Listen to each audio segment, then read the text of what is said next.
মুরলির তারিখ ৭ই এপ্রিল ২০২৫।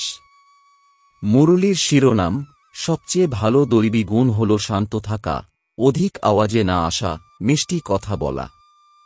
বাচ্চারা, তোমরা টকি থেকে মুভি থেকে সাইলেন্সে যাও, সেই জন্য অত্যধিক আওয়াজে এসো না। প্রশ্ন, মুখ্য কোন ধারণার আধারে সর্বদৈবী গুণ স্বাভাবিকভাবেই আসবে? উত্তর, মুখ্য হল পবিত্রতার ধারণা। দেবতারা হল পবিত্র, সেই জন্য তাদের মধ্যে দৈবী গুণ থাকে। এই দুনিয়াতে কারোর মধ্যেই দৈবী গুণ থাকতে পারে না। রাবণ রাজ্যে দৈবী গুণ আসবে কোথা থেকে? বাচ্চারা, তোমরা এখন দৈবী গুণ ধারণ করছ। গীত, ভোলানাথ এর থেকে অনুপম আর কেউ নেই। ওম শান্তি। এখন বাচ্চারা বুঝতে পারে যে বিপথগামীকে সঠিক পথে নিয়ে আসতে পারেন একজনই। ভক্তি মার্গে অনেকের কাছে যায়, কত তীর্থযাত্রা ইত্যাদি করে। বিপথগামীকে ঠিক করতে, পতিতকে পবিত্র করতে সক্ষম সেই একজনই সদ্গতিদাতা, গাইড, লিবারেট বা মুক্তিদাতা হলেন সেই এক। এখন তার মহিমার সুখ্যাতি আছে, কিন্তু অনেক ধর্ম, মঠ, পথ, শাস্ত্র হওয়ার কারণে মানুষ তাকে খুঁজতে অনেক পথ অবলম্বন করে। সুখ আর শান্তির জন্য সৎসঙ্গতে যে যায়, তাই না। যে যায় না সে মায়াবী সুখেই আবিষ্ট হয়ে থাকে। বাচ্চারা, তোমরা এটাও জানো যে এখন হল কলিযুগের শেষ। মানুষ এটা জানে না যে সত্যযুগ কখন হবে। এখন কি আছে এটা তো যে কোনো বাচ্চাও বুঝতে পারে। নতুন দুনিয়াতে সুখ, পুরানো দুনিয়াতে অবশ্যই দুঃখ থাকে। এই পুরানো দুনিয়াতে অনেক মানুষ আছে, অনেক ধর্ম আছে। তোমরা যে কোনো কাউকেই বোঝাতে পারো এটা হলো কলিযুগ, সত্যযুগ পাস্ট হয়ে গেছে। সেখানে একটি আদি সনাতন দেবী দেবতা ধর্ম ছিল, আর কোনো ধর্ম ছিল না। বাবা অনেকবার বুঝিয়েছেন, আবারও বোঝাচ্ছেন, যারা এসেছে তাদের নূতন দুনিয়া আর পুরানো দুনিয়ার পার্থক্য দেখানো উচিত। যদিও তারা কত কিছু বলে, কেউ 10,000 বছর আজু বলে, কেউ 30,000 বছর আজু বলে। অনেক মত আছে, তাই না? শাস্ত্র লিখলেও সে মানুষ যে না। দেবতারা কোনো শাস্ত্র লেখে না। সত্যযুগে দেবী দেবতা ধর্ম হয়, তাদেরকে মানুষও বলা যায় না। তাই যখন কোনো আত্মীয়, বন্ধু ইত্যাদির সাথে মিলিত হবে, তাদের বসে এটা শোনানো উচিত। বিচার করার ব্যাপার। নূতন দুনিয়াতে কত কম মানুষ থাকে, পুরানো দুনিয়াতে কত বৃদ্ধি হয়। সত্যযুগে শুধুমাত্র এক দেবতা ধর্ম ছিল, মানুষও কম ছিল। দৈবী গুণ থাকেই দেবতাদের মধ্যে, মানুষের মধ্যে থাকে না। তাই তো মানুষ গিয়ে দেবতাদের সামনে নমস্কার করে দেবতাদের মহিমার সুখ্যাতি করে।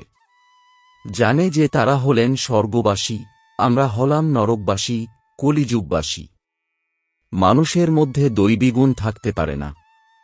কেউ বলে অমুকের মধ্যে অনেক ভালো দৈবী গুণ আছে। বলা হয় না যে দৈবী গুণ থাকেই দেবতাদের মধ্যে, কারণ তারা হল পবিত্র। এখানে পবিত্র না হওয়ার জন্য কারোর মধ্যে দৈবী গুণ থাকতে পারে না, কারণ এটা যে আসুরি রাবণ রাজ্য। নূতন বৃক্ষে দৈবী গুণ সম্পন্ন দেবতারা থাকে, বৃক্ষ আবার পুরানো হতে থাকে। রাবণ রাজ্যে দৈবী গুণ সম্পন্ন কেউ থাকতে পারে না। সত্যযুগে আদি সনাতন দেবী দেবতাদের প্রবৃত্তি মার্গ ছিল। যারা প্রবৃত্তি মার্গে ছিল তাদেরই মহিমা গাওয়া হয়েছে। সত্যযুগে আমরা পবিত্র দেবী দেবতা ছিলাম, সন্ন্যাস মার্গ ছিল না। কত পয়েন্টস পাওয়া যায়, কিন্তু সব পয়েন্টস কারোর বুদ্ধিতে থাকতে পারে না। পয়েন্টস ভুলে যায়, সেই জন্য ফেল করে। দৈবী গুণ ধারণ করে না। এই একটি দৈবী গুণ বেশ ভালো। কাউকে বেশি বলতে নেই, মধুর বলতে হয়, খুব কম বলা উচিত। কারণ বাচ্চারা, তোমাদের টকি থেকে মুভি থেকে সাইলেন্সে যেতে হয়, তাই টকিকে খুব কম করে দিতে হয়। যারা খুব কম আর ধীরে ধীরে বলে তো বোঝা যায় ইনি রয়্যাল অর্থাৎ অভিজাত পরিবারের। মুখ থেকে সর্বদা রত্ন বের হয়। সন্ন্যাসী অথবা যে কেউই হোক তাদের নতুন আর পুরানো দুনিয়ার কন্ট্রাস্ট বলা উচিত। সত্যযুগে দৈবীগুণ সম্পন্ন দেবতারা ছিল, সেটা প্রবৃত্তি মার্গ ছিল। তোমাদের মতো সন্ন্যাসীদের ধর্মই আলাদা। তবুও এটা তো বুঝতে পারে যে না, নতুন সৃষ্টি শতপ্রধান হয়, এখন হল তমপ্রধান। আত্মা তমপ্রধান হলে শরীরও তমপ্রধান প্রাপ্ত হয়। এখন হলই পতিত দুনিয়া। সবাইকে পতিত বলা হবে। সেটা হল পবিত্র শতপ্রধান দুনিয়া। যেইটা নতুন দুনিয়া সেটাই এখন পুরানো দুনিয়া হচ্ছে। এই সময় সমস্ত মনুষ্য আত্মা হল নাস্তিক, সেই জন্যই চরম বিশৃঙ্খলা। কারণ তারা তাদের প্রভু আর সদ্গুরুর পরিচয় জানে না। রচয়িতা আর রচনাকে যারা জানে তাদেরকেই আস্তিক বলা হয়। সন্ন্যাস ধর্মের যারা তারা তো নতুন দুনিয়াকে জানেই না, তাই সেখানে আসেও না। বাবা বুঝিয়েছেন এখন সব আত্মারা তমপ্রধান হয়ে গেছে, আবার সমস্ত আত্মাদের শতপ্রধানকে করবে। সেটা তো একমাত্র বাবা করতে পারেন। শতপ্রধান দুনিয়াতে কম মানুষ থাকে, এছাড়া সবাই মুক্তিধামে থাকে। ব্রহ্ম হল তত্ত্ব যেখানে আমরা অর্থাৎ আত্মারা নিবাস করি। ওটাকে বলা হয় ব্রহ্মাণ্ড। আত্মা তো হল অবিনাশী। এটা হল অবিনাশী নাটক, যেখানে সমস্ত আত্মার পার্ট আছে। নাটক কখন শুরু হয়েছে এটা কেউ কখনো বলতে পারে না। এটা অনাদি ড্রামা যে না, বাবাকে শুধুমাত্র পুরানো দুনিয়াকে নতুন করে গড়ে তুলতে আসতে হয়। এরকম নয় যে বাবা নতুন সৃষ্টি রচনা করেন।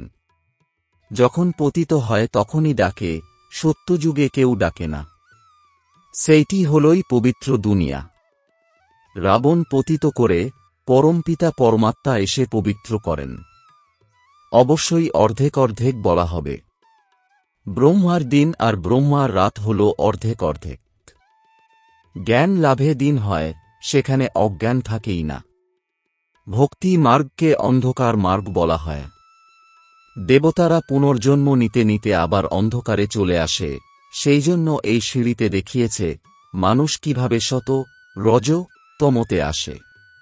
এখন সবার অবস্থা জরাজীর্ণ। বাবা আসেন ট্রান্সফার করতে, অর্থাৎ মানুষকে দেবতা করে তুলতে। যখন দেবতা ছিল তো আসুরি গুণ সম্পন্ন মানুষ ছিল না। এখন এই আসুরি গুণ সম্পন্নদের আবার দৈবী গুণ সম্পন্নকে করে তুলবেন। এখন তো অনেক ধর্ম, অনেক মানুষ লড়াই ঝগড়া করতে থাকে। সত্যযুগে এক ধর্ম আছে বলে দুঃখের কোনো ব্যাপার নেই। শাস্ত্রতে তো অনেক কথার কথা অর্থাৎ দন্ত কথা আছে যা জন্মজন্মান্তর ধরে পড়ে এসেছ। বাবা বলেন এইসব হল ভক্তি মার্গের শাস্ত্র, তার থেকে আমাকে অর্থাৎ পরমপিতাকে প্রাপ্ত করতে পারে না।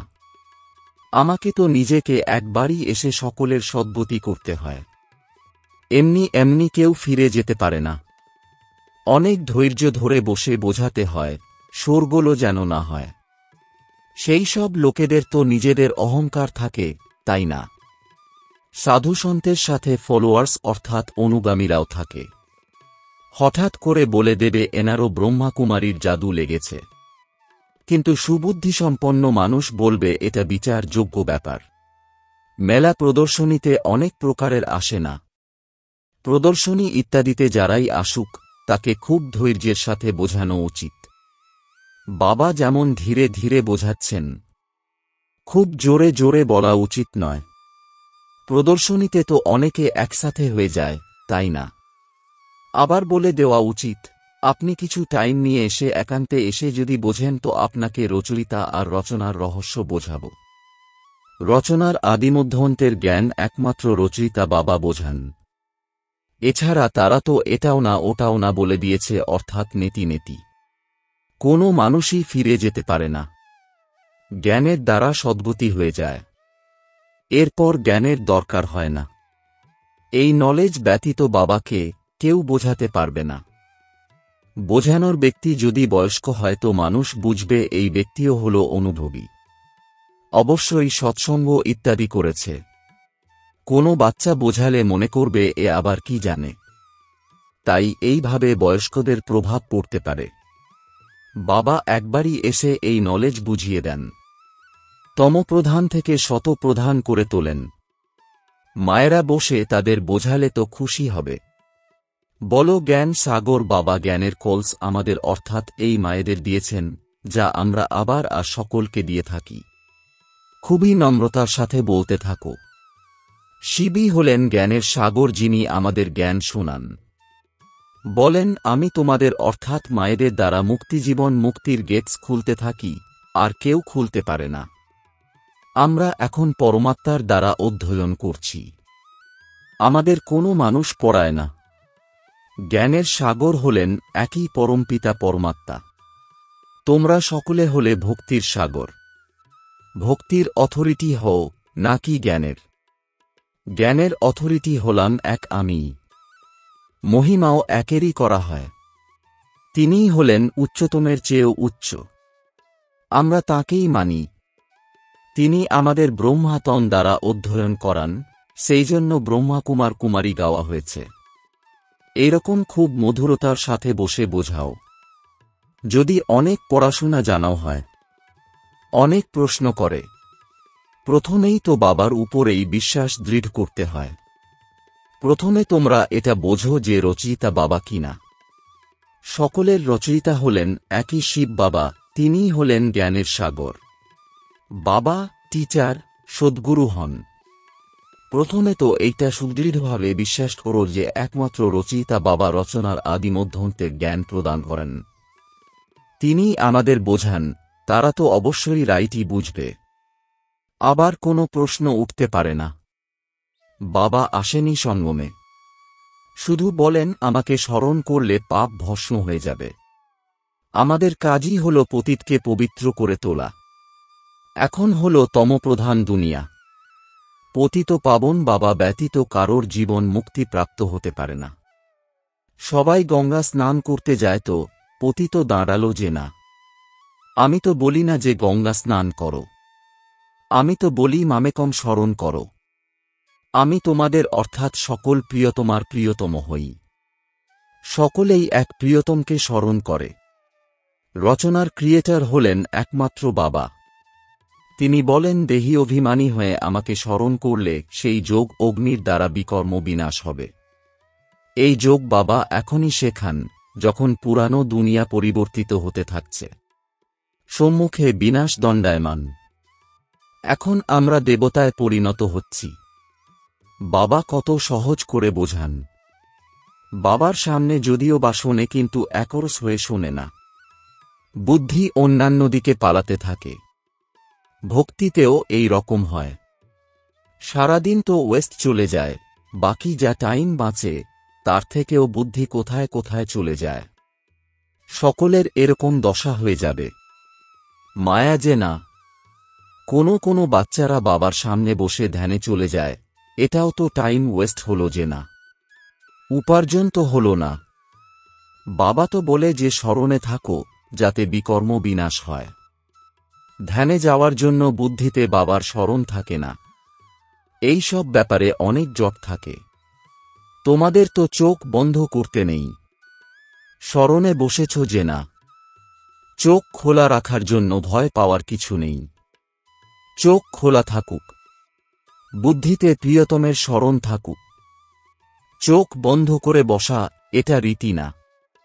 বাবা বলেন স্মরণে বসো। এমন তো বলে না যে চোখ বন্ধ করে বসো। চোখ বন্ধ করে কাঁধ ওইরকম নিচে করে বসলে তবে বাবা কিভাবে দেখবেন? চোখ কখনো বন্ধ করা উচিত না। চোখ বন্ধ হয়ে যায় মানে অবশ্যই কিছু গণ্ডগোল আছে, আর কাউকে স্মরণ করতে থাকো। বাবা তো বলেন আর কোনো আত্মীয় পরিজনদের স্মরণ করলে এই দাঁড়ায় যে তুমি সত্যিকারের প্রিয়তমা নও। সত্যিকারের প্রিয়তমা হয়ে উঠলে তবেই উচ্চ পদ প্রাপ্ত করতে পারবে। স্মরণ করার মধ্যেই সমস্ত পরিশ্রম। দেহ অভিমানে এসে বাবাকে ভুলে যায়, আবার ধাক্কা খেতে থাকে। আরও অনেক মধুরও হতে হবে। বাতাবরণও মধুর হবে, কোনো শব্দ হবে না। যে কেউই এলে দেখবে কথা কত মধুর রয়েছে। খুব সাইলেন্স হওয়া উচিত। লড়াই ঝগড়া করা উচিত নয়। সেটা না হলে যেমন বাবা, টিচার, সদ্গুরু তিনজনেরই নিন্দা করানো হয়, তারা আবার পদও অনেক কম প্রাপ্ত করবে। বাচ্চারা এখন তো বুঝতে পেরেছে। বাবা বলেন, আমি তোমাদের পড়াই উচ্চ পদ প্রাপ্ত করার জন্য। পড়াশোনা করে আবার অপরকে পড়াতে হয়। নিজেও বুঝতে পারে, আমি তো কাউকে শোনাই না, তো কোনো পদ আর প্রাপ্ত হবে? প্রজা না তৈরি করলে নিজে কি হব? যাদের যোগ নেই, জ্ঞান নেই, তো এরপর অবশ্যই যারা পড়াশোনা করেছে তাদের সামনে ওরা নত হবে। নিজেকে দেখা উচিত এই সময় ফেল করে কম পদ প্রাপ্ত করলে কল্পকল্পান্তর পদ কম হয়ে যাবে। বাবার কাজ হল বোঝানো, না বুঝলে নিজের পদ ভ্রষ্ট করবে। কিভাবে কাকে বোঝানো উচিত সেটাও বাবা বোঝাতে থাকেন। যত কম আর আস্তে বলবে ততই ভালো। যারা সার্ভিস করতে পারে বাবা তাদের মহিমা করেন যে না, খুব ভালো সার্ভিস করলে তো বাবার হৃদয়ে বিরাজমান হয়। সার্ভিসের জন্যই তো হৃদয়ে বিরাজ করবে যে না। স্মরণের যাত্রাও অবশ্যই চাই, তবেই শতপ্রধান হবে। সাজা বেশি পেলে তো পদ কম হয়ে যাবে। পাপ ভস্ম না হলে সাজা অনেক পেতে হয়, পদও কম হয়ে যায়। সেটাকে ঘাটতি বলা হয়। এটাও তো ব্যবসা যে না, ঘাটতিতে আসা উচিত নয়। দৈবীগুণ ধারণ করো, উচ্চ হতে হবে। বাবা উন্নতির জন্য কত রকমের কথা শোনান, এখন যে করবে সে পাবে। তোমাদের পরিদের দুনিয়ায় যাওয়ার যোগ্য হতে হবে, গুণও সেরকম ধারণ করতে হবে। আচ্ছা, মিষ্টি মিষ্টি প্রশিক্ষার্থী বাচ্চাদের মাতাপিতা বাপদাদা স্মরণে স্নেহসুমন আর সুপ্রভাত। আত্মাদের পিতা তাঁর আত্মারূপী বাচ্চাদেরকে জানাচ্ছেন নমস্কার। ধারণার জন্যে মুখ্য সার: ১. সকলের সাথেই খুব নম্রতা আর ধীরে বার্তালাপ করা উচিত। কথাবার্তা খুব মধুর হওয়া চাই। সাইলেন্সের বাতাবরণ যেন থাকে। কোনো আওয়াজ না হলে তবেই সার্ভিসের সফলতা আসবে। ২. সত্যিকারের প্রিয়তমা হয়ে প্রিয়তমকে স্মরণ করা উচিত। স্মরণে বসার সময় কখনো চোখ বন্ধ করে কাঁধ নিচে করে বসতে নেই। দেহি অভিমানী হয়ে বসতে হবে। বরদান: সকল খাজানাকে নিজের প্রতি আর অন্যদের প্রতি ইউজ করে অখণ্ড মহাদানী ভব। এর বিস্তার: যেরকম বাবার ভাণ্ডার সদা চলতে থাকে, প্রতিদিন দিচ্ছেন, এরকম তোমাদের লঙ্গরও চলতে থাকে, কেননা তোমাদের কাছে জ্ঞানের, শক্তির, খুশির ভরপুর ভাণ্ডার আছে। এইগুলিকে সাথে রাখলে বা ইউজ করলে কোনো ক্ষতির আশঙ্কা নেই। এই ভাণ্ডার খোলা থাকলেও চোর আসবে না, বন্ধ রাখলে চোর এসে যাবে। এই জন্য প্রতিদিন নিজের প্রাপ্ত হওয়া খাজানাগুলিকে দেখো আর নিজের প্রতি এবং অন্যদের প্রতি ইউজ করো, তাহলে অখণ্ড মহাদানী হয়ে যাবে। স্লোগান: বাবার থেকে যা কিছু শুনছ সেগুলিকে মনন করো, মনন করলে শক্তিশালী হয়ে যাবে। ওম শান্তি।